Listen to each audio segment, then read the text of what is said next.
Hi guys. ஹீரோவான அரசர் அவர் கையை எடுத்து நெஞ்சில் வச்சு எனக்கும் இதுக்கு என்ன பதில் சொல்கிறேன்னே தெரில அப்படின்னு சொல்லி அவளை ஹக் பண்ணிக்கிறாரு. அதோட பார்ட் 2 முடிஞ்சிருக்கும். பார்ட் 1 2 பார்க்காதவங்க வீடியோ லிங்க்கு டிஸ்கிரிப்ஷனில் கொடுக்குறேன், போய் பார்த்துட்டு வந்துடுங்க. சரி வாங்க நம்ம வீடியோக்குள்ளே போயிடலாம். ஹீரோயினுக்கும் அரசரை ரொம்ப பிடிச்சிருக்கும், அதனால அரசரை ஹக் பண்ணிக்கிறா. அழுதுகிட்டே இருக்கா. இந்த நீர் கடிகாரம் ஒர்க் ஆகாதனால தண்டனையை நிறைவேற்ற மாதிரி இருக்கும் அப்படின்னு சொல்லிட்டு, நீ கூடவா உன்னை ஷிப்பில் ஏற்றி விட்டுறேன், எங்கேயாச்சும் போயிடு அப்படின்னு சொல்லிட்டு இருக்காரு. ஹீரோயினி இந்த டைமும் நான் ஓடி ஒளிய விரும்பலை அப்படின்னு சொல்லி அழுகிறா. ஆனால் வேறு வழி இல்லை அப்படின்றதுக்காக ஹீரோயினியை மீன் கூட அனுப்பி வைக்கிறாரு. அவனும் ஹீரோயினியை காப்பாற்றி குதிரையில் கூட்டிகிட்டு போயிட்டு இருக்கும்போது இடையில தண்ணி குடிக்கணும்னு சொல்லி ஒரு ஓடையில் போய் தண்ணி குடிக்க வைக்கிறான். மீன் இந்த தண்ணி குடிக்காத, மக்கள் இந்த தண்ணியெல்லாம் மாசுபடுத்தி வச்சுருக்காங்க அப்படின்னு சொல்லி வேறு இடத்துக்கு கூட்டிகிட்டு போகும்போது லைட்டாக ஹீரோயினி தடிக்க அவன் மேலேயே விழுந்துடுறா. மீன் இப்போ அவளை பார்த்து எனக்கு அப்போவே தெரியும் நீ ஒரு பொண்ணு தானே சொல்கிறான். இதை நான் அரசர்கிட்ட சொல்லக்கூடாதுன்னா நீ எனக்கு எக்ஸ்ட்ராவாக ஃபீஸ் கொடுக்கணும் அப்படின்னு கேட்டு காசெல்லாம் வாங்கி வச்சுக்குவான். ஏன்னா அவனோட பழக்கமே அதுதான். ஏன்னா அவன் ரொம்ப கஷ்டப்பட்டுட்ருப்பான். இவன் பேசிகிட்டே இருக்கும்போதே வில்ல அனுப்பி வச்ச ஆட்கள் எல்லாமே வந்துடுறாங்க ஹீரோயினியை போட்டு தள்ளணும்னு. உடனே மின் அவளை மட்டும் தனியாக குதிரையில் உட்கார வச்சு நேரத்தை நோக்கி நீ போகணும், அரசர் உன்னை காப்பாற்றிடுவார் அப்படின்னு சொல்கிறான். எனக்கு ஓட்டவே தெரியாதே, எப்படி நான் ஓட்டுவேன் அப்படின்னு சொல்ல, என் கூட இருந்தால் நீயும் செத்து போயிடுவேன்னு சொல்லி இப்போ குதிரை பின்னாடி ஒரே ஒரு உதைக்கிறான். அதுவும் சல்லுன்னு போக ஆரம்பிச்சிடுது. ஹீரோயினி அலறிட்டு இருக்கா, யாராவது காப்பாத்துங்கன்னு சொல்லி. ஒரு பக்கம் அரசரும் ஹீரோயினி தேடி குதிரையில் வந்துட்டுருக்காரு. இன்னொரு பக்கம் இந்த ராணி இருக்காங்களே, அவங்களும் ஹீரோயினி தேடி வந்துட்டுருக்காங்க. இங்கே குதிரை பாட்டு இஷ்டத்துக்கு ஓடிட்டுருக்கு. இப்போ ஹீரோயினி தான் மின் சொன்ன வழியில் குதிரையை ஓட்டிகிட்டு போகணும். அவளுக்கு என்ன பண்ணுறதுனே புரியாமல் அப்போ தான் அவள் பப்பில் நிறைய டான்ஸ்லாம் ஆடுவாள்ல, போடு கங்காங் ஸ்டைல்லன்னு குதிரை மேலே உட்காந்து ஆடிட்டுருக்கா. அந்த பாட்டுக்கு குதிரையும் கண்ட்ரோல் ஆகி அது பாட்டுக்கு ஓட ஆரம்பிக்குது. ஹீரோயினையும் எப்படியோ கண்ட்ரோலுக்கு கொண்டு வந்துடுறா. குதிரை இப்போ போகிற பாதையில் ரெண்டாக பிரியுது. மின் சொன்ன மாதிரியே இப்போ ஞாபகம் வருது, நேரத்தை நோக்கி நீ பயணிக்கணும் அப்படின்னு சொல்லி. அதுக்கு என்ன அர்த்தம்ன்றதை யோசிக்கும் போது தான் இந்த மக்கள் எல்லாருமே சூரியனை பார்த்து தான் நேரத்தை கணிக்கிறாங்கன்றதை புரிஞ்சுக்கிறா. சூரியன் எந்த பக்கம் இருக்குமோ அந்த பக்கம் குதிரையை ஓட்டிகிட்டு போகிறா. அந்த இடத்துல கடைசியாக ஒரு கடற்கரை வருது. ராணி இப்போ மீன் இருக்கிற இடத்துக்கே வந்துடுறாங்க. ஆக்சுவலாக அவங்க ஹீரோயினி தேடி வந்திருக்க மாட்டாங்க, மின்னை தான் தேடி வந்திருப்பாங்க போல். மின்னை பார்த்தது ஒரு மாதிரி அழுதுகிட்டே மின் வந்தோடனே ஒரு அறையை விடுறாங்க. மின் அவளை கூட்டிகிட்டு போய் ஷூவை ரிமூவ் பண்ணி பார்க்குறான். இவ்வளோ தூரம் நடந்தே வந்தியா அப்படின்னு சொல்லிட்டு ஷூவை ரிமூவ் பண்ணி பிளட் இருக்க இடத்துல அவளுக்கு மருந்தெல்லாம் போட்டு விட்டுட்டு அவளை வீட்டுக்கே தூக்கிட்டு போயிடுறான். என்னடா யாருமே வரலேன்னு பயந்துட்டு இருக்கும்போது தான் இங்கே ஹீரோவும் குதிரையில் வந்துடுறாரு ஹீரோயினியை காப்பாற்றிட்டு போக. ஹீரோயினிக்கு ஏதோ ஆயிடுச்சோன்னு பயத்தில் வந்த உடனே கிஸ் பண்ணிடுறாரு அரசர். ஆக்சுவலாக மின்னும் அரசியும் ஃப்ரெண்ட்ஸாக இருந்திருப்பாங்க போல் சின்ன வயசில். அரசிக்கு தனிமையாக அந்த அரண்மனையில் வாழவே பிடிக்காது. இன்றைக்கி தான் அரண்மனையை விட்டு வெளியே வந்து மின் வீட்டில் இருக்கிறது தான் அவளுக்கு சந்தோஷமாக இருக்குது. அவளுக்காக ஸ்பெஷலாக மின் தான் சிக்கன்லாம் ஃப்ரை பண்ணி கொடுக்குறான். அவளும் நான் இப்படிலாம் சாப்பிட்டதே இல்லைன்னு ரசிச்சுட்டு சாப்பிட்டுட்ருக்கா. 2 பேருமே ரொம்ப நேரம் பேசிகிட்டே இருக்காங்க. இதே சமயம் இங்கே அரசரும் ஹீரோயினியும் கடற்கரையில் உட்காந்துருக்காங்க. ஆனால் இன்னும் ஹீரோயினி ஃப்யூச்சர்லேருந்து வந்திருக்கான்னு நம்பவே கிடையாது. உடனே ஹீரோயினி எடுத்து கூகுள் மேப்லாம் காட்டிகிட்ருக்கா. என்னது நீங்கள் செல்ஃபோனுக்குள்ளேயே வானத்தை வச்சுருக்கீங்க, நீங்கள் எப்படி நிஜ வானத்தை பார்க்க போகிறீங்க அப்படின்னு சொல்லிட்டு இருக்கும்போதே ஃபோன் இப்போ சுவிட்ச் ஆஃப் ஆகிடுது. இதுக்கு தான் பர்மனெண்ட்டாக இருக்கிறத ரசிக்க கற்றுக்கணும் அப்படின்னு சொல்லிட்டு இருக்காரு அரசர். அப்போதைக்கு அவருக்கு தெரிஞ்ச ஒரே இங்கிலீஷ் வேர்டு இந்த லவ் அப்படிங்கிறது தான். அப்படி ஹீரோயினி கையில் எழுதிட்டுருக்காரு. ஹீரோயினிக்கு இதெல்லாம் தெரியாதுன்னு நினச்சிட்ருக்காரு போல். நானும் தான் அப்படின்னு சொல்லி அவளும் வெக்கப்பட்டு சிரிச்சிட்ருக்கா. இப்படியே 2 பேரும் பேசிகிட்டு இருக்கும்போது அப்போ தான் ஒரு விஷயத்த சொல்கிறாரு அரசர். என்னென்னா, என்னோடய மக்களுக்கு தனியாக நான் ஒரு மொழியை உருவாக்கணும், அதாவது எழுத்து வடிவத்தில் அப்படின்னு சொல்லிகிட்டே இருக்கும்போது தான் ஒருவேளை நம்ம மொழியை கண்டுபிடிச்ச அரசர் இவராக இருப்பாரோ அப்படின்னு சொல்லிட்டு அவள்கிட்ட இருந்த ஒரு ரூபா நோட்டை எடுத்து பார்க்குறா. அதில் இருக்க அரசரோட உருவமும் ஹீரோவோட உருவமும் சிமிலராக இருக்கிறத பார்க்குறா. ஸோ புரிஞ்சுக்கிறா இந்த அரசரை தான் நம்ம மீட் பண்ணியிருக்கோன்னு. கவலைப்படாதீங்க, நீங்கள் கண்டிப்பாக ஒரு மொழியை உருவாக்க தான் போகிறீங்கன்னு சொல்லிட்டு பயங்கரமாக என்கரேஜ் பண்ணிகிட்ருக்கா. ஆனால் இவ்வளோ ஹேண்ட்ஸமாக இருக்கீங்க, ஆனால் உங்களை போய் ரூபா நோட்டில் இப்படி அசிங்கமாக காமிச்சிருக்காங்களேன்னு ஃபீல் பண்ணிகிட்ருக்கா. பேசிகிட்டே இருக்கும்போது ஹீரோயினிக்கு அவள் அம்மா ஞாபகம் வந்துடுது. பயங்கரமாக ஃபீல் பண்ண ஆரம்பிச்சிடறான். என்ன நீ அழுகக்கூடாது, இது என்னோட ஆர்டர்னு சொல்லி பார்க்குறாரு. ஆனாலும் அவள் சோகமாகவே இருக்கா. அவள் சோகமாக இருக்கிறத பார்த்துட்டு கிஸ் பண்ணி இனிமேல் நீ அழுகவே கூடாதுன்னு சொல்கிறாரு. அப்படியே காலையில் விடிஞ்சிருது. அப்போ தான் ஹீரோயினி அந்த தண்ணியில் பாசாலாம் பிடிச்சிருக்கிறத பார்க்குறா. இப்போ தான் அவளுக்கு மின் சொன்னது ஞாபகம் வருது. இந்த மாதிரி மக்கள் தண்ணியை யூஸ் பண்ண முடியாத அளவுக்கு மாசுபடுத்தி வச்சுருக்காங்க அப்படின்னு சொன்னதும் அதில் தான் அந்த நீர்க்கடிக்கான வேலை செய்யாமல் போச்சு அப்படின்னு சொல்லி அரசர்கிட்ட எடுத்து சொல்லி தன்னை அரண்மனைக்கு கூட்டிகிட்டு போக சொல்கிறா. 2 பேருமே குதிரையில் அவங்க நாட்டுக்கு போகிறாங்க. அங்கே போய் அந்த தண்ணிக்குள்ளே இருக்கிற மாசு எல்லாமே எடுத்ததுக்கப்புறம் நீர்க்கடிகாரம் கரெக்டாக வேலை செய்ய ஆரம்பிக்குது. இதை பார்த்துட்டு ஹீரோயினுக்கு பயங்கரமாக சந்தோஷம் ஆகிடுது. இது நான் மட்டும் தனியாக பண்ணல, மின்னும் தான் எனக்கு ஹெல்ப் பண்ணா அப்படின்னு சொல்லிட்டு அரசருக்கு ஐஃபை கொடுக்குறா. அரசருக்கு ஒன்றுமே புரியல, ஏதோ பண்ணுறாளே அப்படின்னு சொல்லிட்டு இவரும் கையை அடிச்சுக்கிறாரு. கண்டுபிடிப்பு கண்டுபிடிச்சதுனால ஹீரோயினுக்கும் சரி மின்னுக்கும் சரி அரசவையிலே புதுசாக ரேங்க்லாம் கொடுக்குறாங்க. ஹீரோயினுக்கு 3rd ரேங்க்கும் மின்னுக்கு வந்து 4th ரேங்க்கும் கொடுக்குறாங்க. அப்படியே ஹீரோயினுக்கு பதவியும் கொடுத்துட்றாங்க. அது வேறு ஒன்றும் இல்லை, அரசோட ஃபுல் டைம் டீச்சராக இருக்கணும், அவ்வளோதான். அரசருக்கு ஒரே ஹாப்பி ஆகிடுது. ஹீரோயினை கூட்டிகிட்டு போய் உட்கார வச்சு 2 பேருமே ரைம்ஸ் பாடிட்டே இருக்காங்க. இந்த டைம் அரசர் சூப்பராக பாடிடுறாரு. ஹீரோயினை வந்து மிஸ்டேக் பண்ணிடுறா. ஐயோ அடி விழுமே, மெல்ல அடிங்கன்னு நெத்தியை காட்டுறா. இந்த டைம் அரசர் அடி கொடுக்காம நெத்திலே கிஸ் பண்ணிடுறாரு. ஹீரோயினுக்கு வந்து பயங்கர வெக்கமாயிடுது. அப்படியே சோலார் சிஸ்டம் பற்றிலாம் சொல்லி கொடுத்துட்ருக்கா. அவருக்கு ஒன்றுமே புரியல. புரிய வைக்கிறதுக்காக அந்த ஹேர் பேண்டெலாம் கழட்டி எக்ஸ்பிளைன் பண்ணிகிட்டு இருக்கும்போது தான் இன்றைக்கி தான் ஹீரோயினி ஹேர் ஸ்டைலோட பார்க்குறாரு அரசர். அப்படியே உட்காந்து பார்த்துட்டே இருக்காரு. இப்போ அவள் சொல்லி கொடுத்த சோலார் சிஸ்டம் வச்சு ஒரு மொழியை எழுத ஆரம்பிக்கிறாரு. அப்படியே அரசருக்கு நிறைய விஷயம் சொல்லி கொடுத்துட்ருக்கா. இப்போ கிச்சன் வந்து பார்க்கும்போது அரசி அங்கே உட்காந்து ஏதோ ஒளிஞ்சு சாப்பிட்டுட்ருக்கா. ஹீரோயினி வந்து சோனு கூப்பிட்டு இந்தாங்க இதை சாப்பிடுங்க அப்படின்னு சொல்லி அவள் ஃப்யூச்சர்லேருந்து கொண்டு வந்த நூடுல்ஸ்லாம் எடுத்து கொடுத்து அப்படியே 2 பேருமே க்ளோஸ் ஃப்ரெண்ட்ஸ் ஆகிடுறாங்க. அரசி போய் அவங்க அப்பா கிட்ட என்ன சொல்லிடுறாங்கன்னா, ஆல்ரெடி அரசரும் அந்த பொண்ணும் ஒன்றா இருந்துட்டாங்க. அதனால ஹீரோயினி தான் இந்த நாட்டுக்கு ஒரு இளவரசரை பெற்று கொடுக்கணும், எனக்கு இது விருப்பம் இல்லை அப்படின்னு சொல்லிடுறா.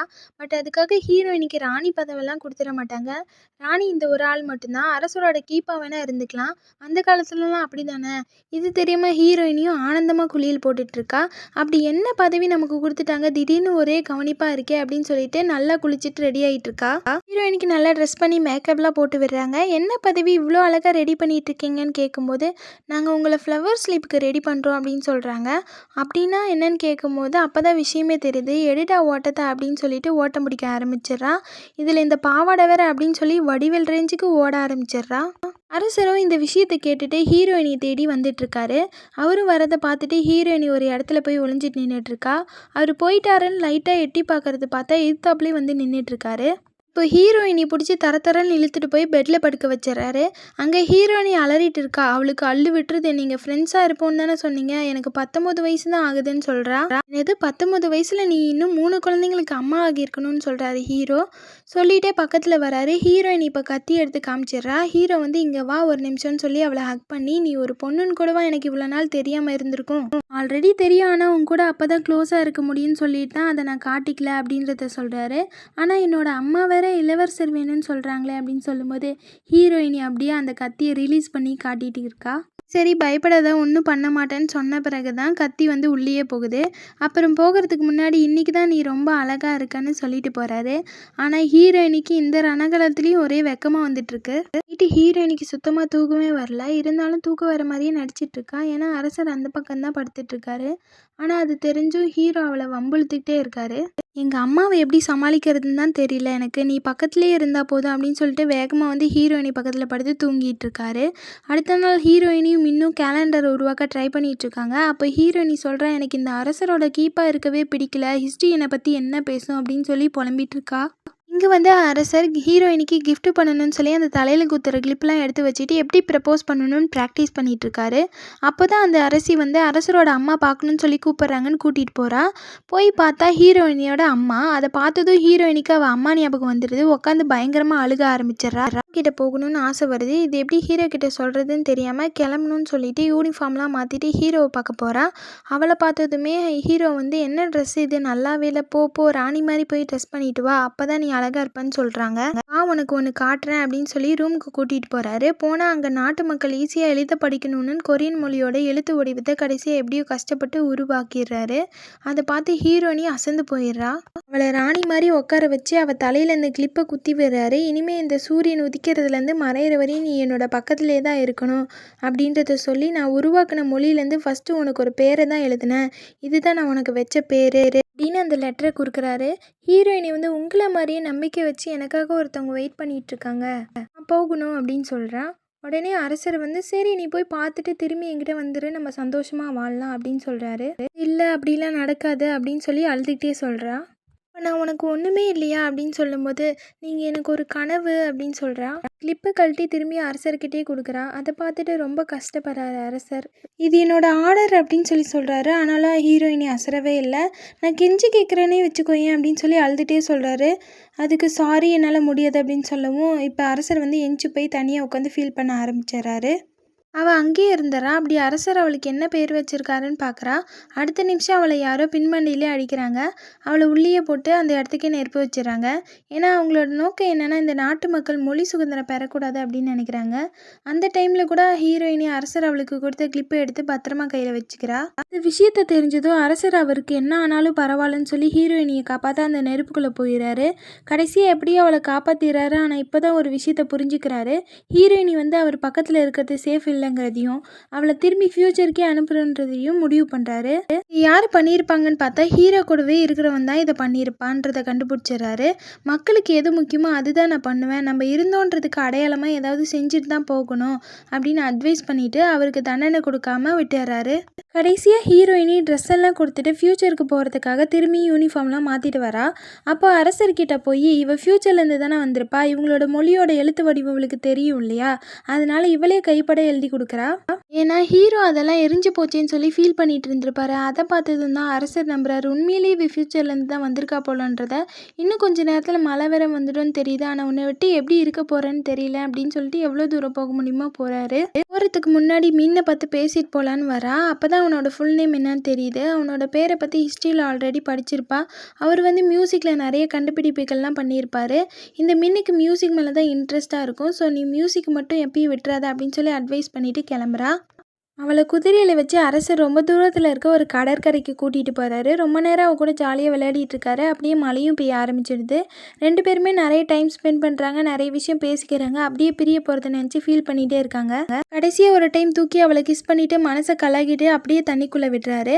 அவள் எப்படி பாஸ்ட்டுக்கு வந்தாலும் அதே மாதிரியே இப்போ ஃப்யூச்சருக்கும் போயிடுறான். ஆனால் கரெக்டாக அதே டைமுக்கு, அதாவது அந்த குட்டி பையன் ஷாக் ஆகி நிற்பான் இல்லையா, அதுக்குள்ளே இருந்து தான் இப்போ எழுந்திருக்கிறா. இப்போ அந்த பையனுக்கு டபுள் ஷாக் ஆகிடுது. என்ன இந்த அக்கா உள்ளே போயிட்டு திரும்பி வந்துடுறாங்க அப்படின்னு சொல்லிட்டு இப்போ நேராக எக்ஸாம் ஹாலுக்கு போகிறான். தைரியமாக எக்ஸாமை ஃபேஸ் பண்ணுறான். அந்த அளவுக்கு தைரியம் வந்துடுது. இதெல்லாம் போய் பார்த்துட்டு வந்ததுக்கப்புறம் பார்த்தா ஃபர்ஸ்ட் கொஷினே என்னென்னா, இந்த மாதிரி ஒரு சின்ன பையன் அரசரோட உதவியோட பல கண்டுபிடிப்புகளை பண்ணியிருக்கான், நீர்க்கடிகாரத்தை மக்களுக்கு அறிமுகப்படுத்தினதும் அவன் தான் அப்படின்ற மாதிரி கொஷின் கேட்டு அதுக்கு கீழேயே நிறைய ஆப்ஷன் வேறு இருக்குது. அது வேறு யாரும் இல்லை, இந்த ஹீரோயினி தான். பட் அரசர் அவளுக்கு என்ன நேம் கொடுத்துருக்காருன்னு தான் அவள் கரெக்டாக படிச்சிருப்பா. அதை பார்த்து இந்த ஆன்சரை டிக் பண்ணுறா. இப்படிலாம் யாருக்காச்சும் கிடைக்குமா? ஹீரோயினிக்கு ஆச்சரியமாக இருக்குது. நம்மளோட பேரை எக்ஸாம் பேப்பரில் வர அளவுக்கு ஃபேமஸ் ஆகிட்டமேன்னு பயங்கரமாக கெத்தாக ஃபீல் பண்ணுறா. கடைசியில் அவன் அம்மாவையும் சந்தோஷமாக ஹக் பண்ணுறா. இப்போ எப்பயுமே அரசர் கொடுத்த கிளிப் தான் மண்டையில் போட்டு சுற்றிட்டு இருக்கா. அந்த அரசரை பற்றி நிறைய விஷயம் சர்ச் பண்ணி படிச்சுட்ருக்கா. அப்படி படிச்சுட்டு இருக்கும்போது தான் அவன் ஃப்ரெண்டு ஒரு வெப்டூனை காமிச்சு, பேர் தான் கிம் சேஜங், ஆனால் எக்கச்சக்க ஒய்ஃப் இருந்துச்சான், தனக்கு பிடிச்ச எல்லாருக்கும் ஆரஞ்சு பழத்தை பறிச்சா கொடுப்பாரான் அப்படின்னு சொல்கிறா. அது மட்டும் இல்லாமல் அவருக்கு 20 குழந்தைங்களாம் அப்படின்னு சொல்லிட்டு இருக்கும்போது ஹீரோயினுக்கே ஷாக் ஆகிடுது. அடப்பாவி அப்படின்னு சொல்லிட்டு சிரிச்சிட்டு இருக்கா. அப்போ அங்கே ஒருத்தன் டிவியில் பாடிட்டு இருக்கான். அவனை பார்க்குறதுக்கு அப்படியே மின் மாதிரியே இருக்குது. ஸோ ஹீரோயினி புரிஞ்சுக்கிறான், நம்ம பாஸ்டில் பார்த்த நிறைய பேர் இங்கே மறுஜென்மம் எடுத்து வாழ்ந்துட்டு இருக்காங்கன்னு. அப்பப்போ அங்கங்கே கிடக்கிற தண்ணியில் காலை விட்டு பார்க்குற, பாஸ்ட்டுக்கு ஏதாவது போக முடியுமான்னு நினச்சேன். ஆனால் அப்படி எதுவுமே நடக்க மாட்டேங்குது.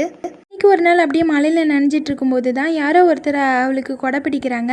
யாரோடான்னு பார்த்தா அரசர் மாதிரியே இருக்கான் பார்க்க. உங்களை பார்த்து ரொம்ப நாள் ஆச்சே அப்படின்னு சொல்கிறான். யாருன்னா ஃபஸ்ட்டு சீனில் புக்கு கீழே விழுந்துடும் எடுத்து கொடுப்பான் இல்லையா, அவன் தான். ஸோ ஹீரோவே திரும்பி வர மாதிரி அண்ணாந்து பார்க்குறான். இதோட இந்த மூவி முடியுது.